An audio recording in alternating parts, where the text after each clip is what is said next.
Hi, I'm Frank Coleman, the Bureau Chief for the Secret Agent Project, and this is part of the ongoing, continuing series of behind the scenes, behind the music, blah, blah, blah, examination, proctological examination of the songs and the process that went into making the debut album from my project, Secret Agent, entitled Declassified, released by MI5 Recordings in 2020 worldwide. This song is Buenos Aires International Airport. It is the fourth song on the album, but it was the first Secret Agent song ever written by me for this project.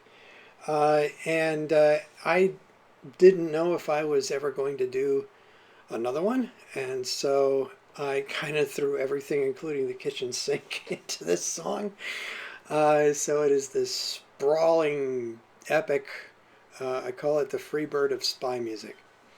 And I had a little bit of help on it from a couple of dear friends. One is my friend John Schmay, who played a flute solo, amazing flute solo on this. John is also an incredible keyboardist, pianist, and he appears on other songs as well. And he and I've done loads of projects together over the years. And the other is my dear friend Robert Holmes, who is frankly one of the greatest guitar players on earth. And I had the great honor and great privilege of being in a band with him early on in my career in the late 70s, and before he went on to be the guitarist for Till Tuesday and then Ultra Blue and now the Achievers. And Robert is objectively as good a guitar player as Jeff Beck or Jimmy Page or anybody else you care to name. And I love him dearly, and I immediately wanted him to do guitar for this project. So I got in touch with him and I asked him if he would, and he said yes. And I sent him the tracks, and he sent it back and chopped it up a little bit because that's what I like to do. And good Lord, it is I think my favorite guitar solo by anybody on any song, any kind of music ever. It's just I gave him one direction. I said go nuts, and that's what he did. And that's what I wanted. I wanted him to have something that he could just do a virtuoso turn on, to be able to point to and say, that's what I can do. And I can point to it and say, that's what he can do. Because man, oh man, he deserves it. So I wanted to come up with something that really showcased his talent, and I think this certainly does. So this project began life many years ago. In fact, probably something on the order of about 15 years ago, maybe more. And it started in a program called Soundtrack Pro from Apple, which is no longer made and no longer even runs, even if you have a pretty old operating system. But at a certain point, I had to port everything over into Logic, and then it went on from there. But it began life in Soundtrack Pro, and Soundtrack Pro was sort of like Apple's answer to another program called Acid at the time, which was, I think, the first program on the PC that let you make loops, and it would automatically stretch the loops to fit the time, or it would stretch the pitch, or time or pitch independently of each other to fit a predetermined grid and match samples with each other. And so this made remixing basically possible. And this was Apple's answer to that, to let you do the same thing. And it came with a huge library of stuff, beats and loops and all like that. And so the initial rhythm tracks, all the Latin percussion and the bass, upright bass sounds, came from the Apple loop library. Let's see. And some of the other parts did as well. But as time went on, I made more and more of my own parts and added it to it. So it ended up being a hybrid of stuff from their library and original stuff that I and other people recorded and put on top of it. So that's how it started.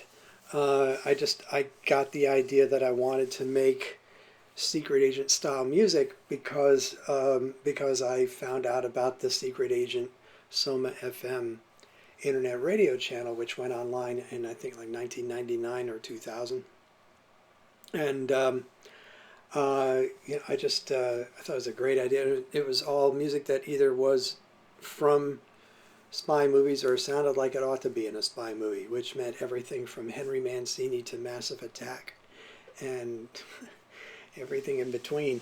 So I was totally enamored of this, which was kind of interesting because, I mean, I liked spy movies when I was a kid, but I did not actually, I mean, I saw the James Bond movies and everything, but I was much more into horror movies growing up as a kid. And then even as I got into adulthood, I mean, I loved horror. I love sci-fi. I don't like sci-fi as much now as I used to, but I kind of graduated from horror to film noir and then into a whole bunch of other stuff. Um, but I always liked spy movies, but I kind of really got into it really as a result of doing this project, kind of backwards. It's not like I had the passion for a thing. It was like I got sucked into the radio station and the idea, and that led me into wanting to learn more about that genre of film. And I already was a film collector and film preservationist, and my father-in-law was Bill Everson, who was like the film preservationist. Um, so so I had all that kind of going for me. But that's how the idea came about. But the thing is, it's hard for me to talk about this track and really go into the level of detail with this track. On some of the other tracks, I can actually like pull out the individual sounds and show you how like the sounds were constructed and all like that. I can't really do that with this because it has gone through so many iterations that at a certain point, I actually don't even really have the separated final tracks, and I'll explain how that all came about. I can approximate it. We can look at some of it, but I can only go so far because of the age of this thing and how many iterations it has had to go through. And at certain points along the way, it's like we just have to like print this effect, just like make this part of the sound and it's going along with it, rather than try to reconstruct it later on with different technology. So, so let's see here. Well, okay, I'll tell you a little bit more, and then we'll start to actually play the track. And then later I got to talk about the video because the video is this whole epic thing also that happened as well, and it's very much part of the whole experience. So what happened was I started off in Soundtrack Pro, and then at a certain point I had to save out what are called stems, and what that is the song starts at the beginning and there's umpteen tracks. There's drums and bass and guitars and keyboards and percussion and yada. And each one of those individual tracks has to be saved out as an individual file. And they all start at a common starting point, 0, right? And it doesn't matter if one ends before the other, as long as they all start together. And they all start together and they all are saved out as individual files. And that way you can take that whole folder full of those files and take them to another program and import the entire folder in, and they all come in as individual tracks, and they all line right up, and you can pick up right where you left off using a different program to then carry on and add whatever other additional tracks or additional effects or what have you that you were going to do with them. This is a very common thing that's done all the time in making records and audio engineering. So at a certain point, because the software is becoming obsolescent, I had to take the individual tracks from Soundtrack Pro, export them out as stems. And this is, I think, sort of what they look like, because these are dated around 2013. Actually, I think these actually came out of Logic. I had to do this a second time. I worked up the song to a certain point in Logic, and then to do a final mix, I didn't really have the equipment, at my home. It wasn't really set up to be able to do a professional mix. You have to be able to listen on lots of different kinds of speaker systems, and you have to have an environment that doesn't have, there's more sort of acoustically tuned so that you're getting an accurate representation of what it really sounds like, so that it will sound the same on everybody's stereo system, no matter what they're playing it on. That's the end game that you're trying to get to when you're mixing music. So in order to do that, I had to take it to another studio and finish it elsewhere, not at home. It's the only track out of the entire album that I had to do this for, and it's probably because of the age of when I did it. This was 2013. And I took it to my brother's studio. My brother Patrick was a studio manager for a studio here in New York City called The Cutting Room, not to be confused with a nightclub of the same name. But The Cutting Room was a very, very well-known recording studio. My brother was the manager there for some 10 years. They cut Who Let the Dogs Out There, which is something I've never let him forget. But also lots of cool stuff too, Depeche Mode and a million other people. Yeah. So anyway, it was a real mixing room. But what I had to do, because they were using the Pro Tools system, and I was using Apple's Logic, is I had to export everything that I did again as stems. And that's what this folder is that we're looking at right here. I gave all these tracks to them. They brought them in Logic, and then we set about actually mixing everything there and in their room. And so so I don't have the final, like a final export of the stems from that. I have a final mixed, which is what I gave to John Ashton to master. So I can get us part of the way there, and the rest of it is just is what was done in the final baking of the thing. But as you can see, I have all these separated files here, and they correspond more or less to the stuff that's going on over here. Let me open these up a little bit so you can see what's going on. Each one of these wavy things is some sound, some bit of audio. And if I solo this track, so this is the only thing we're listening to, let's see what this is here. This is a sample from the Dead Eyes of London, a German film from 1960-61.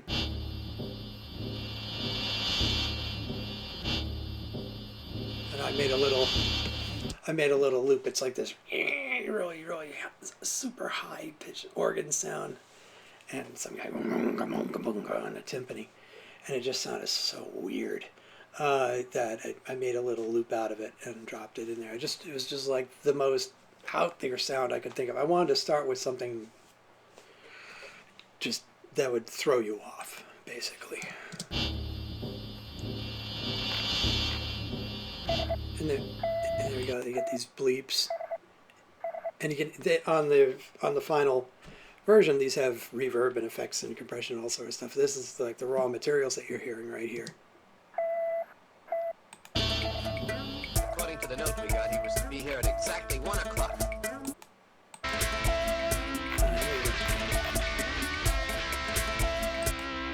Here's Robert. I'm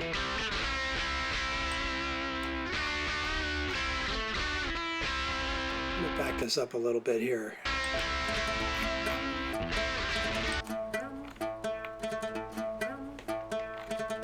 Oud part, bass.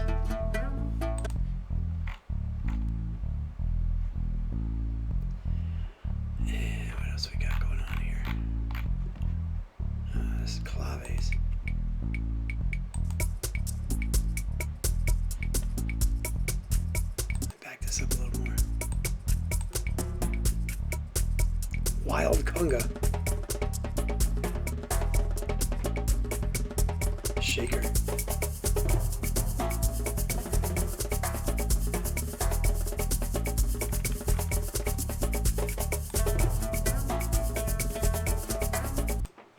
Back this up again.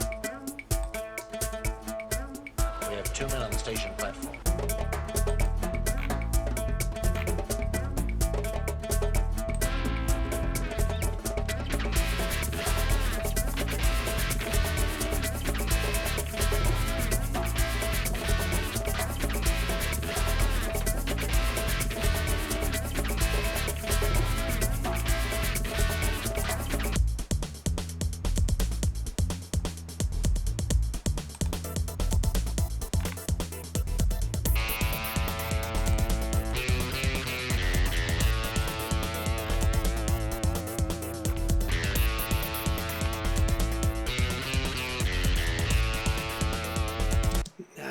My drums kick in right here. So this is a combination of breakbeat from a drum box and an actual drum loop to me actually playing up here.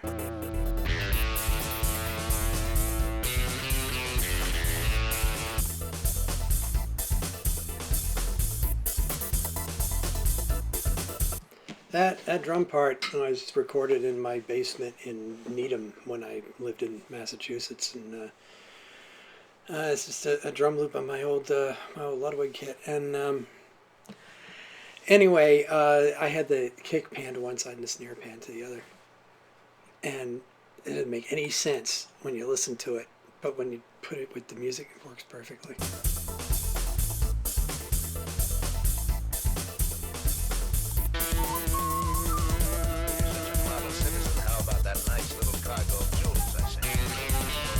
because we've also got this business happening here.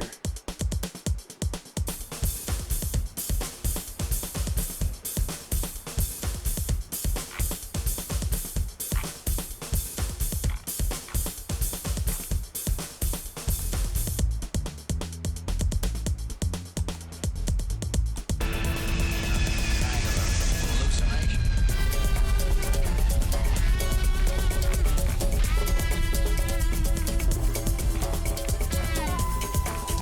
All kinds of craziness going on here. I mean, so there's planes landing over here. There's a big landing thing over here, right in the middle of the song. I landed a plane. That's my idea of a joke. We'll get to that. So yeah, so there's a huge stack of stuff going on. There's all this percussion business going on over here.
Wait. Let's go to the next part. So anyway, you get the idea of the stack there. Then there's this business here.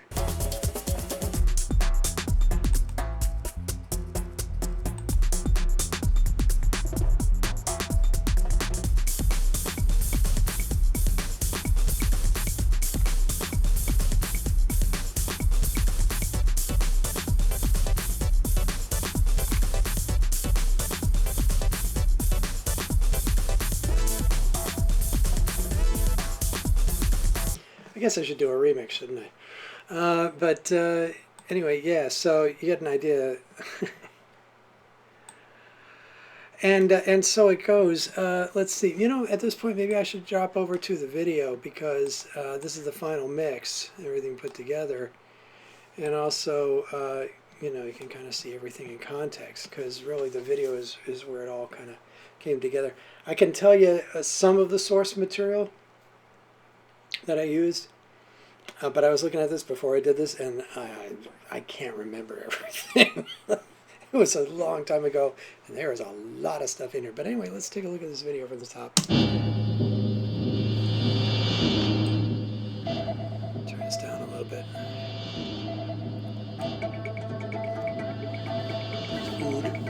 According to the note we got, he was to be here at exactly 1 o'clock. So that's Sean Connery right there. This is actually Albert Broccoli. This is actually, I think, the guy signing Sean Connery to play James Bond. Now, I also wanted to just this whole business with these dialogue things. I did them all in a program called Comic Life, which is this wonderful little program that has all this stuff like built in. So I would just like make a pane that just had a transparent background and just the word balloon, and I would just type in the stuff and just save them all out as individual PNG files so they had transparent backgrounds and just drop them in as a layer into Final Cut. Et voila.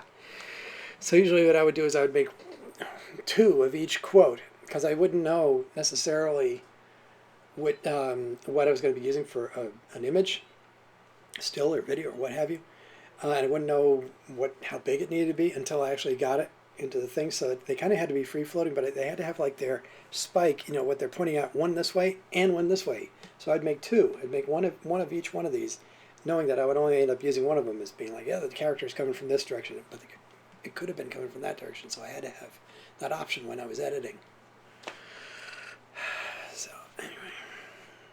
What we got, he was to be here at exactly 1 o'clock. That's from Spies, Fritz Lang. 2 men on the station platform. That's Alfred Hitchcock. Right there. That's very young Alfred Hitchcock. This guy in the background in the green is from some 50s documentary, your CIA at work thing.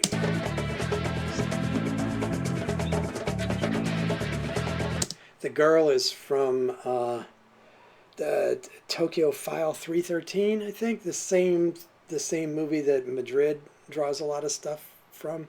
Lloyd Bridges shows up later on. He's from the same film.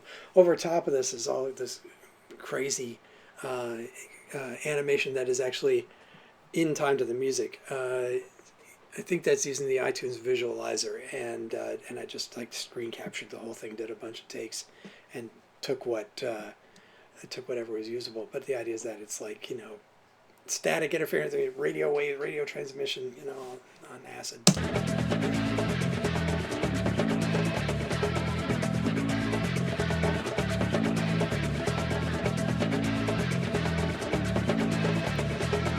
Except for the mustache, he's a perfect double.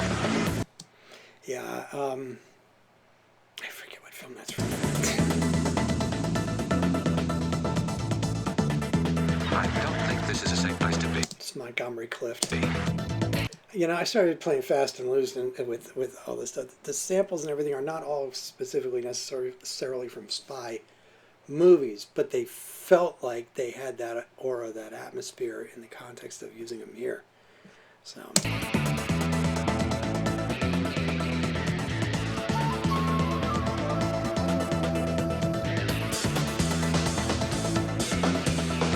It's a plane taking off. That's stock footage.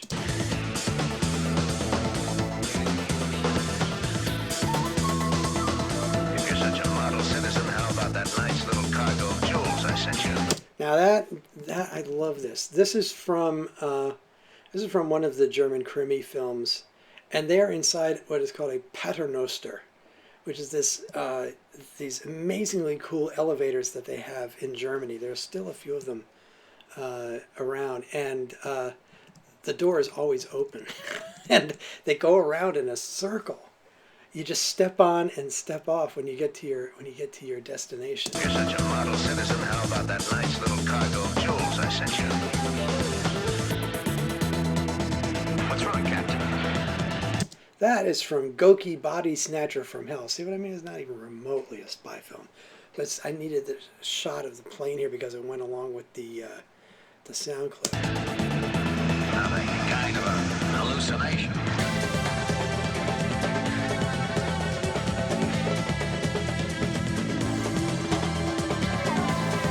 Okay, and this is a whole mush of stuff from a bunch of film noirs. This is, let's see, that's from Murder My Sweet, mixed with a couple of other things. That guy there.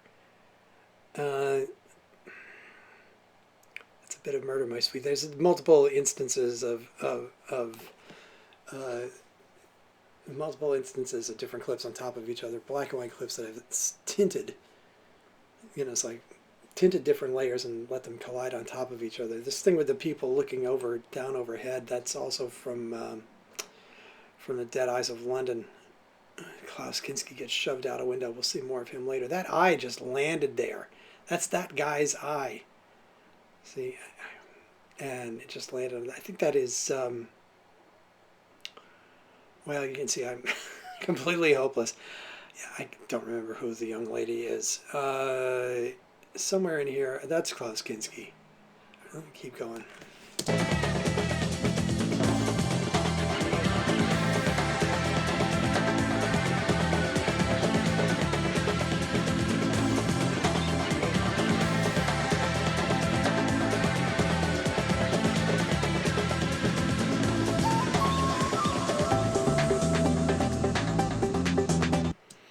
Yeah, I mean, there's lots. There'll be like 2 or 3 layers of video going on simultaneously, and they'll all have different effects on each other, so that you see shards and pieces of an image, and your mind starts to track along with one of them, but then it might get pulled together, all together by something different.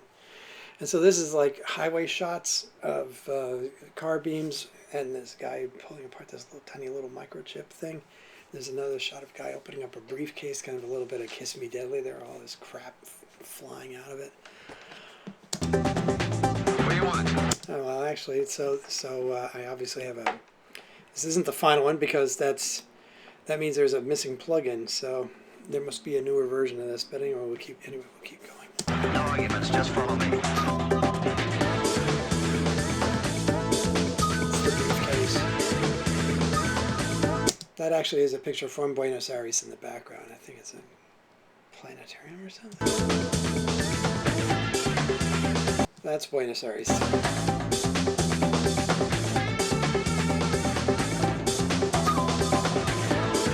Kinski. One of my favorite bits of this whole video is flicking his cigarette ashes off right in time with the guitar going wow.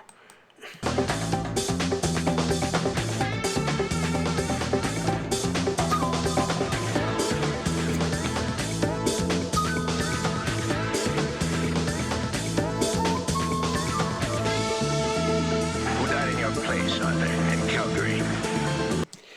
That looks like it's synced. It is so not synced. It just like your eye fools you. Who died in your place, Arthur, in Calgary? Does that look like man?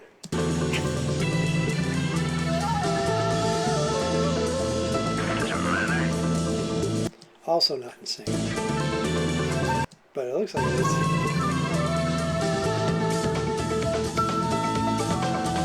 Stock footage.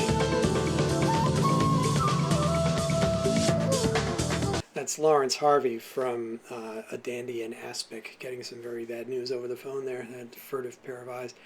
And now we have Mr. John Schmay taking us away on this incredible flute solo odyssey of his. Here you go.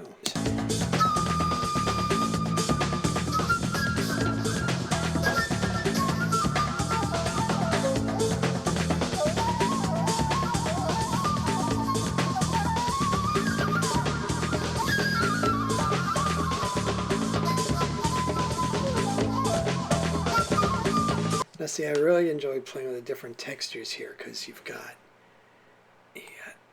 this briefcase that we're looking down into, and there's mush happening around the outside, but then it opens up and suddenly you've got this splash of water that's unaffected in the middle of it. It's just like the whole texture of the pixels takes on this different characteristic.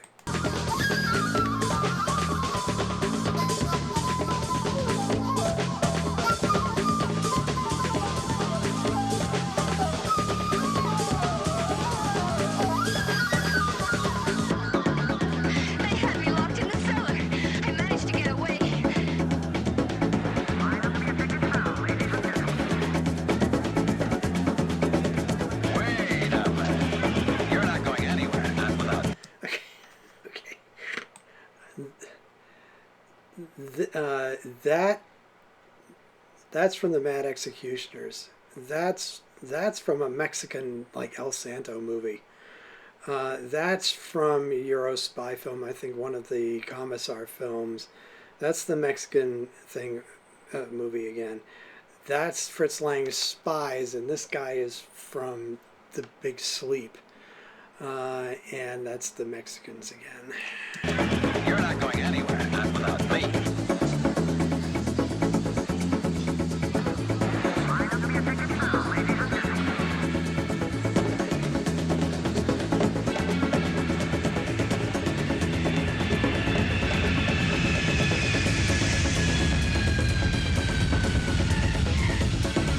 Yeah, and I just love how ghoulish they look, and it's just because of layers of effects. And yeah, I just decided I wanted to land a plane in the middle of the song. Test your woofers. Tomorrow the news will be in the morning papers, so I suggest you leave the villa for a few days. So again, the video clip has nothing to do with the actual dialogue being spoken. Two completely different sources, and it's just glued together. And I always enjoyed video scratching, kind of like almost like scratching vinyl. I always enjoyed playing with a scratch in the video thing for an effect.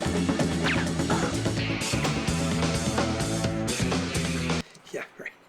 The only thing redacted is the actual assassination. So I suggest you leave the villa for a few days.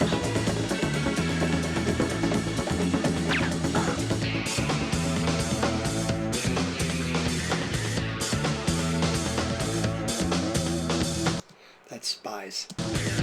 Fritz Lang Spies. This guy.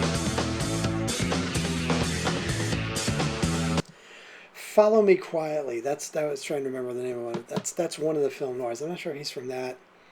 Them doing the guy in the lineup with the dummy with no face. That was, I think, from Follow Me Quietly.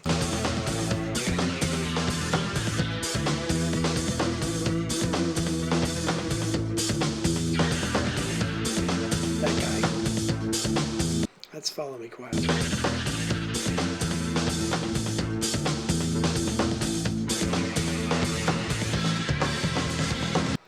This is an Eddie Constantine movie.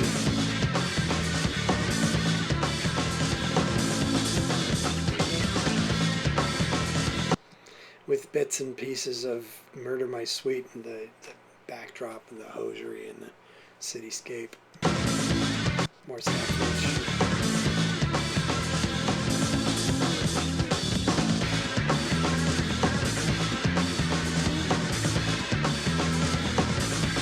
This is from a Eurospy film. I can't remember. Kiss Kiss Bang Bang. It's one of the Commissar films. There's a whole other film going on. 50% translucency in the background.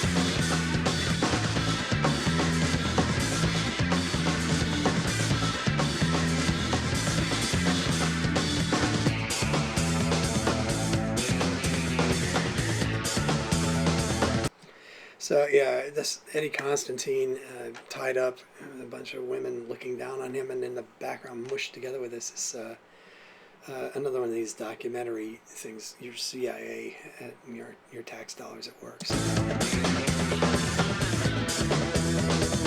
Oh, yeah, how to not have espionage in your office. That's what.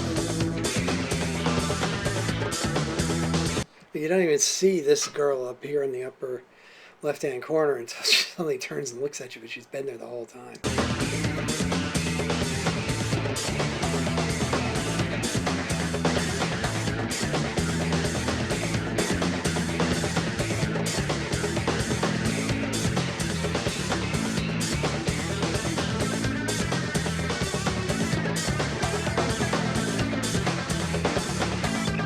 More Eurospy stuff, matted in with the stock footage of the plane taking off.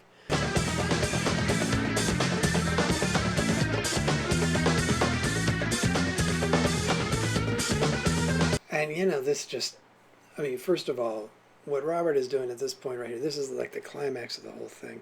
Back up a little bit. Because we shift into this film noir footage again, these guys wrestling it out on top of this big structure. This is the part of his solo that I think other guitar players will study years from now.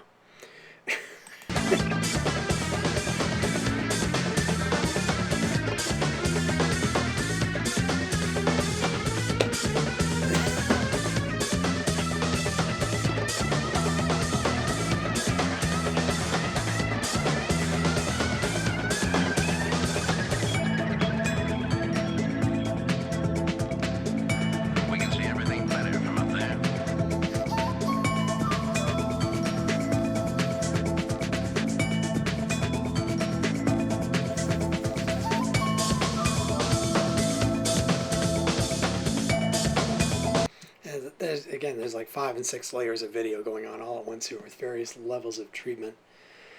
So that bits and pieces of it, reveal themselves to you, and your eye is drawn hither and yon, and hopefully you see something different in it every time.